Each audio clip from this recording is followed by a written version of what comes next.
మన సంప్రదాయము, మన యొక్క పిల్లల బర్త్డే ఎట్లా చేస్తున్నామో మనం ఎలా చేసుకోవాలి అన్ని మెలకువలన్నీ మన ముందు అరటిపండు పిన్నట్టుగా మన ముందు ఉంచారు. మరి వారికి చెప్పిన సూచనలు కొంత గొప్ప మనం ఆచరించాలని, మన లోపల మార్పు రావాలని, ఆ మార్పు మనతోనే మొదలు కావాలని మనమందరం కూడా ఆ రోడ్లో ప్రయాణం చేస్తే బాగుంటుందని మనమందరం కూడా గ్రహించి మరి సార్ గారికి మరి పాద నమస్కారం తెలియజేస్తూ, ఎందుకంటే ఊరికి రారు మహాత్ములు, వాళ్ళు ఊరికి ఎట్లా వస్తున్నారు, ఇంతమందిని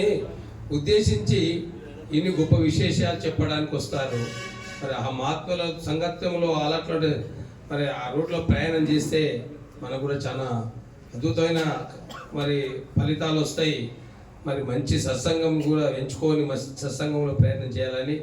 కాలం అతీతమైనది, టైం చాలా అయింది కనుక తదుపరి కార్యక్రమము సన్మాన కార్యక్రమం ఉంటుంది కనుక మా అధ్యక్షుల వారు